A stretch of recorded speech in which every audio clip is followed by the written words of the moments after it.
வைக்காதேன்னு சொல்லும்போது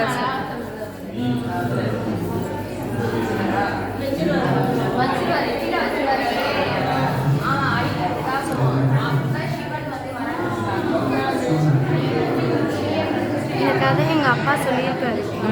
ஆனால் இந்த இடத்துக்கு தான் அந்த கதைன்றது எனக்கு இப்போ தான் தெரியும்.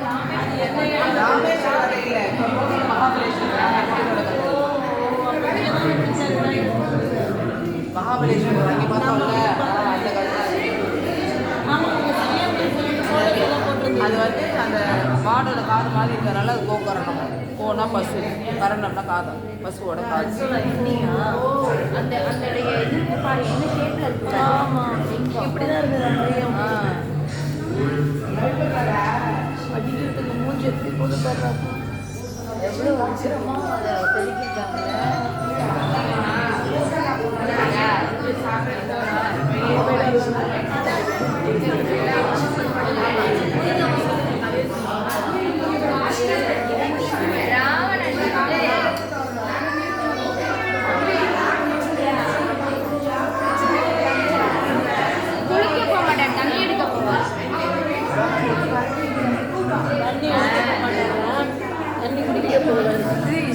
விநாயகரா இந்த உருவில் வந்துருப்பாரா மகாபலி மாதிரி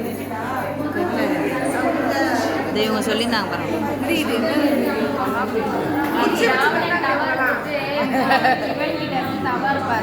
ஃபுல் ஸ்டோரி எனக்கு தெரியல. சிவன் சாமிக்கு கொடுக்க மாட்டாங்க. அப்போ என்ன பண்ணுவாங்க, விநாயகர்